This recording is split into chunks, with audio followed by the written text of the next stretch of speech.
And we're live. Good morning or afternoon, depending where you're at. Good day, everybody. Welcome to this week's episode of our PCS Grades webinar. Now, as you can see, it probably looks like we have a very different setup today because we are missing our wonderful MJ today. She has some family things to take care of, so she is off today handling that, just as she's let me have some time off previously to handle things as well. So we are hoping that we can still bring the energy and excitement that she normally brings every week. She will be back next week, so she's not gone for good, just for today. And MJ, Chris, if you guys are watching, we miss you all and can't wait to see you again. So first, we have just a few housekeeping things that we go through every week. The first thing is that we usually have the answers, and we usually know somebody who does. For those times that we don't know the answers, we'll be happy to take your questions for action, and we'll be happy to follow up with you once we track down those answers for you. Next is that we bring the experts to you, from Transcom, from moving industry professionals, from education experts, from employment folks. That way you can ask your questions directly to those who know the answers. Sometimes you're going to run into a situation that may be specific to you and your branch of service or the situation that you are going through. In most of these cases, you have two resources that you can go to help navigate through whatever situation it is that you have. The first is going to be your local chain of command for your unit, and the second is going to be your local transportation office. For most of your questions, whatever the situation may be, they can help you navigate through what it is. Also, we've got PCS Grades here at your disposal. So at PCS Grades, you can read and leave reviews for housing locations, whether it's on post, off post neighborhoods. You can leave reviews and read reviews for also your moving companies that are assigned to you when you go through the actual PCS process. There's blogs, area guides, BAH calculators, and much more. So you can go and check out PCS Grades website and see everything they have to offer. The next are our DoD updates that we have. And the only thing I'm going to tell you guys today about that is once you have your hard orders in hand, you need to get on DPS and you need to set up your move. If you are doing a regular household goods move, you need to set that up. If you are doing an express baggage or unaccompanied baggage, you need to set up that shipment as well. If you are doing a PPM, personally procured move, either partial or full, you also need to set that up as well on DPS to let the military know how you are planning to move. And if you're doing a partial, you need to set that up, or otherwise you risk not being reimbursed. So again, as soon as you get your orders, make sure you get online and you set up your move. So that's all we have for that. And I'm very excited to welcome our guest for today. Today with us, we have Charmaine Perry Knight. And so Charmaine, can you just take a moment, please, and introduce yourself and tell us about yourself a little bit? Hi, I'm so happy to be here. Thanks, Megan, for inviting me. And thanks to PCS Grades. A little bit about me. I am a military kid, all grown up. I hated the word military brat as a kid, but now I embrace it because it's kind of part of our culture. And I moved quite a bit. By trade now, I am a certified trainer, so I teach professional development courses, and I author books for military families. Lived all over the world, born in one area, raised mostly in Europe, and I love everything about our community and really just trying to help others grow and understand what PCSing looks like and what moving a lot looks like and that resilience that comes from it. Awesome. So I know really quick before we get started, you were a mill kid. I asked you this before we got started. How many times did you PCS as a child growing up? Let me think. Let's see. We were on vacation when I was born. So we were in England. Then we came here to California. And then I was born. So I'm going to count that as one. Yeah. Texas, back to England. I'm so jealous of England right now. Oklahoma, Turkey, 2 times in Georgia, Italy, Germany. I want to say at least 10 or more. Yeah, that's At a least lot. 10 That times. I'm kind of adding it up in my head. Just a yeah. lot. Yeah, that totally is a lot. Think of my oldest child, who's 13, has completed 8 PCSs and is gearing up for number 9 next summer. So that totally is a lot of times. And I can just tell you right now, I'm very envious of all your OCONUS time that you had living England, Turkey, Italy, just because we haven't had that experience yet for for my family, but it's always fun. Before we get started, I just want to remind everyone today that we are also going to be giving away some goodies today. We got a Hope Design necklace that we'll be giving away, and we'll also be giving away Charmaine's book. So as we get started here, so the book that she wrote, I Move a Lot, and That's Okay. But y'all, this book is really awesome. It's really great. I ordered it, I read it, and I wish I would have known about it earlier for my children as well. So we're going to give away a copy today. So as you guys are commenting, smiley faces and hearts are all okay. We enjoy those. But comments, questions, we love those even more for your chance to get entered to win either the necklace or the book. So let's get started here. So tell us a little bit about what made you decide to write this book and to write it geared towards military children. Well, two things really. One, the creativity that comes from like being under quarantine, under lockdown. You're kind of stuck in like, well, what do you want to do? I'm an Mm-hmm. avid reader, but I said, you know what? I want to write books. What better thing to write about than my own experiences, things that I actually know about? And then two, anytime you explain your story as a mill kid all grown up, people think you're like creating these stories. They don't think it's real that you've gone to the Louvre, that you guys had like volleyball games in other countries. And like, people are like, what? Because that's outside of the normal experience of those who've only ever lived stateside. So I said, Mm-hmm. some of those stories people think that we're telling are our real life experiences. How do I put that in a book so I can share with other kids? Because I feel like to some degree, lockdown is kind of like a PCS. Before you meet anybody, before you can leave the hotel, you're just there, right? And things are brought to you based off of what you need. And I said, how do I explain more of this experience so people can really understand that this rapid change is okay and it's part of your development, or at least it's part of the development we had, but it will help you to be stronger as you grow. Yeah. So, what made you then choose that topic of moving as your focus? When I mean, there's so many other aspects a military kid can go through in their life. So, what made you choose moving as the focus of these books that you wrote? It's the dreaded question that you're always asked: where are you from? I cringe when I hear that. I'm like, oh, do they want to know where I was born, or where I got my social, or where I spent the most time, or is it where I finished high school? Like, what is considered where you're from, right? And so you just start to adapt the phrase. Well, I'm kind of from everywhere, but I'm really not. And I said, you're asked that constantly wherever you go. Like, what do you do? Where are you from? And I said, you know what? Let's talk about where I'm from. I'm really just from everywhere. And let's talk about what that moving experience looks like. So I have lots of these stories written, but this was just the first one that published.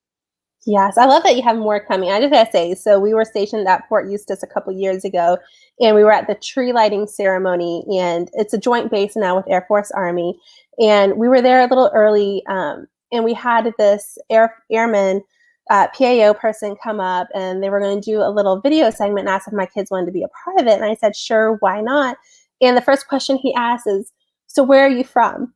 And that poor Wow. man got 7 different answers between my 3 kids. Like, they just started, like, they named the states that they were born in. Each one was born in a different state.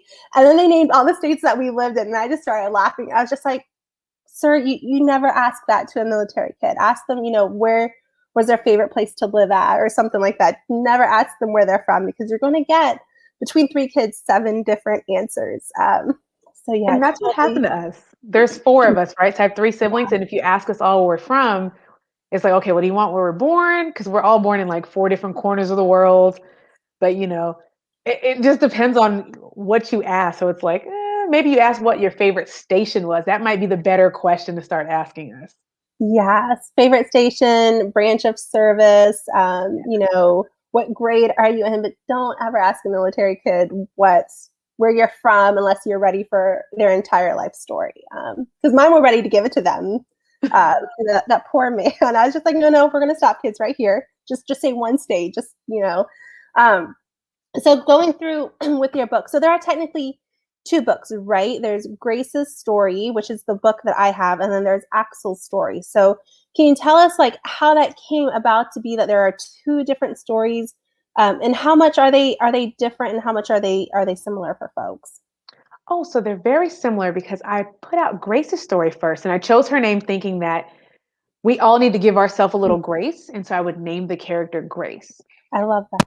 And the book was out there. Everybody said, "Oh, I love the book." And then I have a lot of friends who are female soldiers and says, "Well, Charmaine, I'm the soldier and my son would love to see himself in a book and my husband is the supportive spouse. Can you do that?" And I said, "Well, of course I can do that." And I thought that's also part of our military world. There are many female soldiers and the husband is the supportive spouse. And, this child is looking up to her Mhm. as the service member. I said, I'd love to talk about that. And so Axel was born. I love that so very much. So we were a dual military family for a while too, and so it was always one of those things, who was a service member in your family. It was, for a while it was both of us.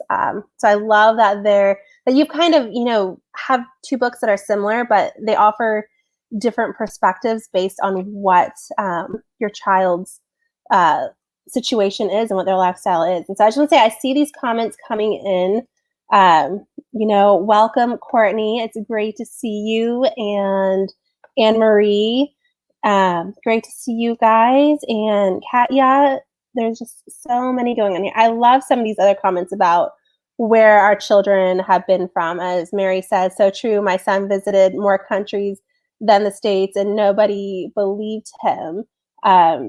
That was me, Mary. Where was this other one? I think it was you, Alan. My wife in Air Force brat had a British accent as a kid because they were stationed in England and went to a British school. And I just have to say, like, how cool would that be? That here you are, an American family, you come back from overseas, and your 7-year-old has this British accent. Like, I think that would be kind of awesome. It's not that cool because I had that as the 4-year-old Yeah. coming back to the US. And the kids here would make fun of the way you sound because you sound a little different. And so after a while, I let that accent go. But if I'm around British people, it's like it turns back on. It's a weird thing. Yes, yes, no, absolutely. I mean, we even get those accents even being stateside with my kids all born in different states. So one was born in West Virginia, Indiana. My husband's from West Virginia. I'm from Ohio. And every now and then I hear my through my sons mostly, their little country drawl come out like their dad's. And I'm just like, oh, it's there. But I have to listen to it very closely to hear it because I know that it's there. But to everybody else, they're just like, there is no accent. I'm just like, no, there is. There's a little tiny one. Just a wee bit, right? Yes. And then for those, I saw we had a couple questions about where you can find these books. Charmaine dropped in the link or in the comments a link to where you can find it on Amazon. And to remind you that there are two books. There is Axel's story, and then there is this one that I picked up, which is Grace's story. Axel's story. So there you go. What both of them look like. So if you've got a female service member, you'll want to pick up Axel's story. And if you've got a male service member, you got Grace's story. So that way all of our kids are taken care of and accounted for, and they've got a story that they can relate to as they learn about PCSing and preparing to move again. So these books that you wrote, they're geared towards kids that are aged 7 to 10. So why this particular age group? And would anybody else, either younger or older, could they also benefit from these books as well? Yes, so the younger group can benefit from this as well. I imagine that the parents or the caretakers will be reading this to them.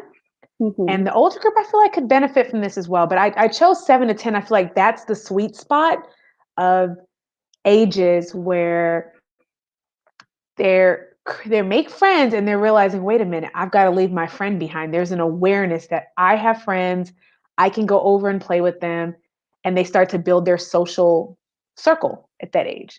They have a real awareness of I've got to leave people behind and a sadness associated with it. So I said I want them to be able to read and digest it for themselves and parents to have the conversation. But I do have parents that reach out to me that say, hey, we loved your book. I read it to my 3-year-old, my 4-year-old, and they liked it. The character had the big eyes like she does, or the character has hair like her, or whatever the association is. They have a stuffed animal that looks just like Cody in the book. I said, oh, okay. And so they're able to make connections with it at a younger age as well.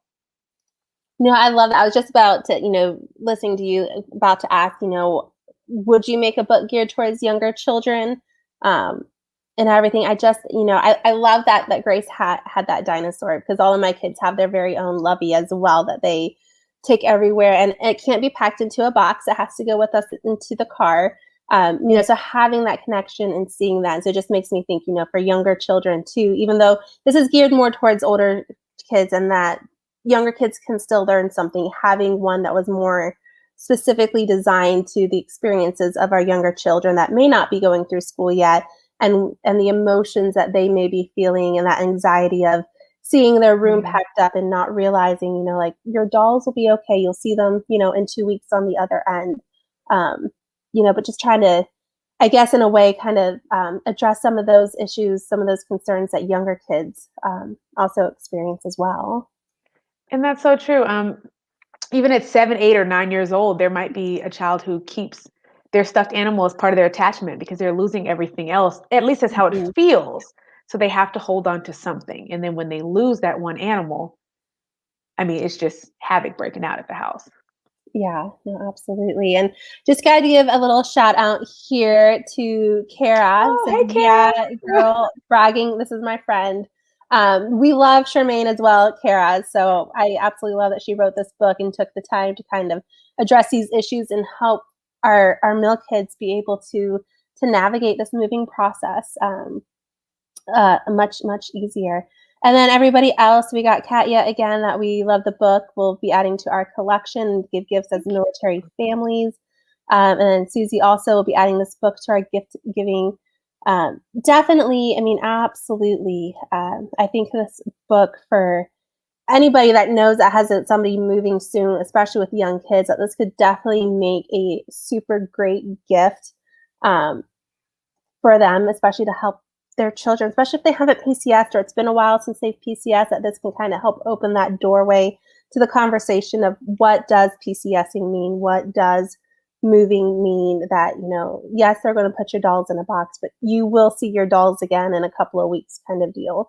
So I absolutely love that we have this. So what message are you aiming to send to the reader with this book? What should they walk away knowing, thinking, feeling once they read your book? They should walk away knowing, thinking, feeling that the military kids have a really valuable experience. Think Mm-hmm. about it, like we typically honor the service member.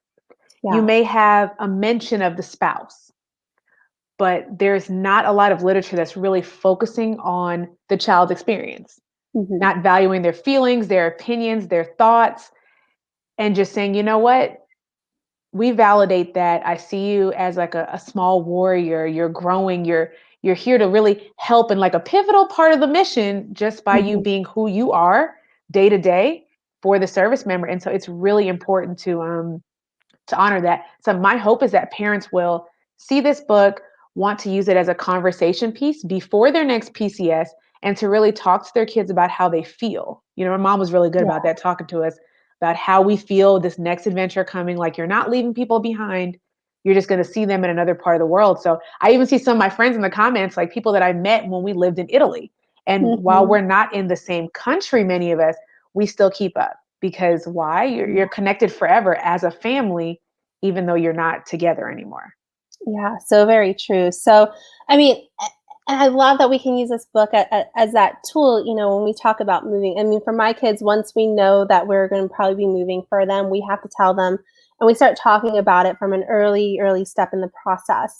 For me, I think it just makes it easier for them for that transition, that it's not sprung on them, that they kind of know about it ahead of time, type of deal. So, I mean, for you growing up as a mill kid, how was it that your parents, would tell you and your siblings about moving? How would they prepare you, and what kind of tips and advice could you give to other parents that are needing to find a way how to bring it up to their children as well? So it's just two different ways in which they share it. My dad would just say, "Okay, we're moving." He might probably wait to the last possible minute to tell you we're moving, and then the movers came like a week or two later, which I don't think is the best way to tell kids that they're moving, but nonetheless, that's what it was. My mom had the softer approach of, "Hey, we're getting ready to go on another adventure. We don't know yet where, but you start to feel that itch, when it's PCS time. Like right now it's PCS season. So people are getting orders, like you're getting ready to move. And she'd really have that conversation. We would do research in advance about the new location and try to pick up some of the language, start thinking about what type of food we wanted to try, research if there was a beach nearby because everybody loves the water. And always, always, always, we tried to find out where the library was in that location. Why? Because, you can always have an adventure in a book. The library feels like home. And so we did that in every adventure. And it's like, okay, you got a sponsor. How do we start researching this place, getting to know? They sometimes let us pretend to pick out the house in the new place, which was never the house I picked, but you could feel like you're part of the process. Right. Yeah.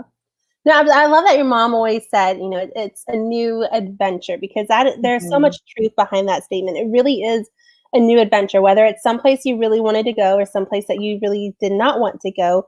Each location really is like a new adventure. It's that new chapter of our lives, of what it is that we're going through. And I love that when I hear parents trying to make the next location fun, showing them, like we still have that library here. It's not like you're leaving your library behind. There's another one there. We still have a park we can go to. We still have this. So it's similar and it can help make that transition a little bit easier when we show that, we still have these same things at our next location. They're just going to be designed a little bit differently and they're just going to have some different people there. Yeah. And really quick here at Dobson, okay, we're moving. So much truth there, especially coming from the service members from my husband is just like, yeah, we're moving tomorrow, kids. You got your suitcase packed and right. With 3 outfits in a bag. Whereas here I am 6 months out, purging my house and cleaning things and going through my packing list and making sure we've got everything, where my husband's just like, no, I'm good. Got my little duffel bag. What else do we need? Right. Can I take a toy? No. It's like, well, yeah. I'm going to push one in there anyway. So I think there's just some really different approaches. And so it becomes part of the conversation, like what may work best for your household. Maybe it's like we saw the fun in jumping on bubble wrap. So you see that incorporated in the story. I talk about how we blow bubbles, jump on bubble wrap. We used to write on the boxes, anything to create fun around something that was just a really menial, boring task of writing your name on the box. I'd draw butterflies on it if I felt like it. We'd play tic-tac-toe on the boxes and, just something to do. No, my kids love it when we are unpacking and we have the big boxes and they're empty and we give them a pack of markers, and especially my daughter, my youngest, she'll crawl into it and she'll just go to town and everything. And then when it's time to get rid of it, she'll cry over and be like, no, but it's my box. It's my pretty thing. It's her box. We let her have it until it becomes smashed up and can no longer stand because she has 2 older brothers and roughhousing happens and whatnot. But they always loved that. And so here, Thalia, we just finished our packing day today. We involve our kids every step of the way and make the process more fun. We will add this book to have on our PCS trip. And I think just involving our children in any way of the process, I think can help make that transition just so much more easier when they know that they are a part of it, when they get to help pack things. My children have all done that where, my daughter wanted to make sure her dolls got to the next location. So the mover put together a box and everything, put some paper in it, let her put the dolls in it. He added the paper to it. And then we put some red colored tape on it. So that way she knew this box had my dolls in it. And it was the first box she opened once we got to our next location. So just having our children involved, I think, goes a long way in helping that transition. And now we have a book from Charmaine that helps explain that process. So when your children have to go live in a hotel, it's not, a new concept or something weird. They've heard about it in the book and they know what to expect. And I really love how she goes through this book and she really breaks it down well with each step of the process. So kids are very well aware of what to expect, how's it going to go. So it helps that transition. So where can people go to learn more about you, about your books and other initiatives that you have your hands in? They can go on booksformilitaryfamilies.com. Okay, and we are going to get that link dropped in the comments below for everybody. I just have to say real quick before we get to our wheel of names for our giveaway, everybody, my favorite part of her book, I'm going to show this picture really quick because it's absolutely one of my favorites, and I nearly fell over out of my chair when I first saw it. At the very beginning, do you see what Grace is holding? It's a whoopee, or a poncho liner if you want to get technical with me, but it's a whoopee. And I can tell you that having been a service member, like that is the greatest invention piece of military equipment ever created. It is the best thing. And I absolutely love that she included it in her book. And like, it's now my new favorite thing because of that. Little details make a big difference. So one other little detail in there, if you notice the character, she's wearing a cartouche. That's my favorite detail because you see a lot of service members and the military kids wearing a cartouche.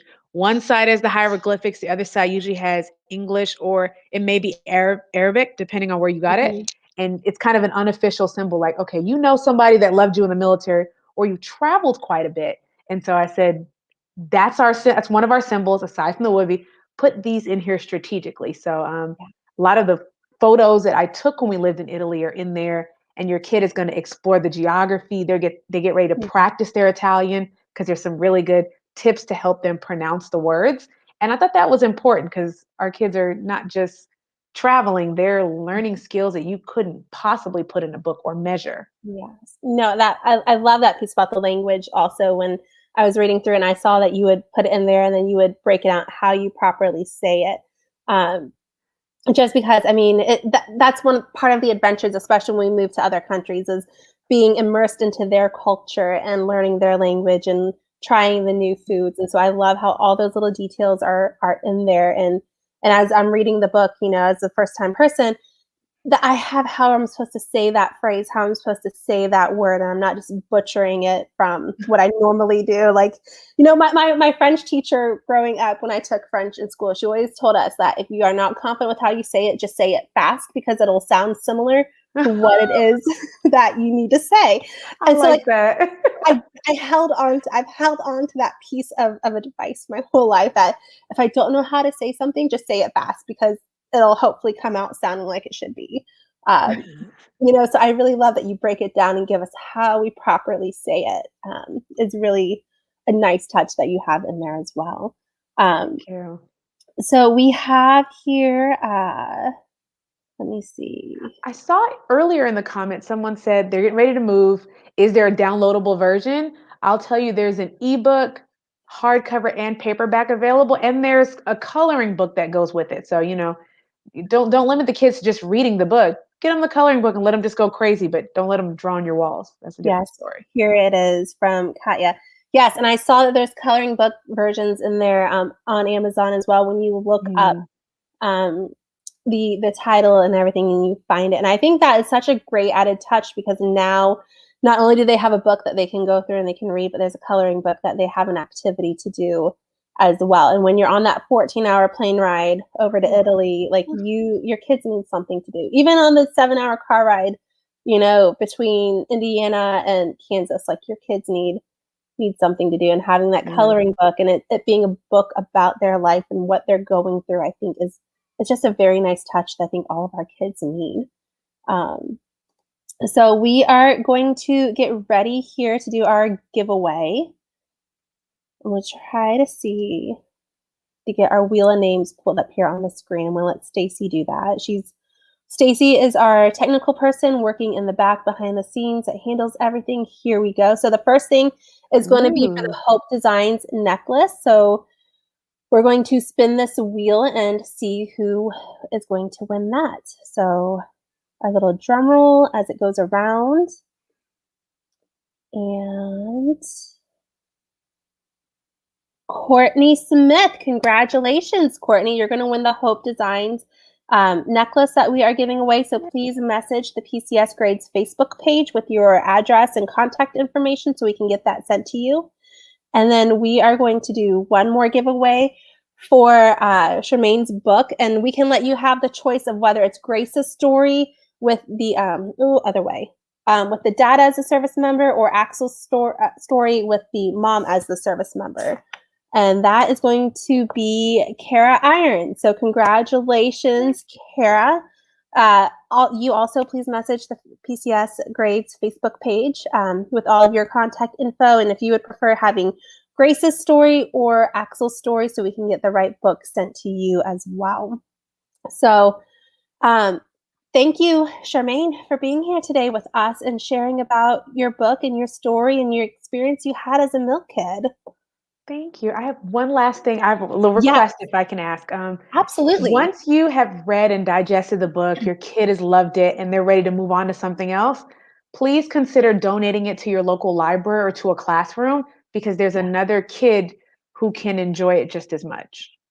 Yes, absolutely. Such great advice that I know. And as we PCS and as we, we try to do the PCS purge, we go through everything, you go through your Mhm. kids' books, we we are that family that I never say no to buying my children a new book, and it quickly adds up in our household goods weight.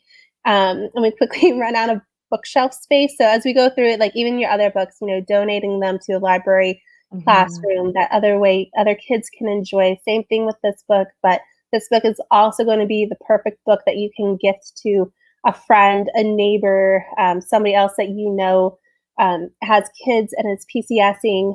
Even if they've PCSed 4 or 5 times already, I think those children are still going to be able to get something from this book. I know mine are going to love being able to read this book. Now that my daughter saw it, she's like, "Oh, a new book." And I was like, "Don't touch it yet. Mom gets to read it first." And It's I was your book. She's just yeah. reading it. So now when she comes home from school today, I can hand it to her and say, "Here you go." I think kids of all ages, no matter how many times they've PCS, are going to be able to have something they can take away from the story. Um, so thank you for being here. Thank you, everybody, for joining us. Congratulations to our winners for the giveaway that won. Make sure you message the PCS Grades Facebook page so we can get your info and get you your gifts. And until next time, next week when MJ comes back to us, this too shall PCS. Bye, everybody. Bye, everyone.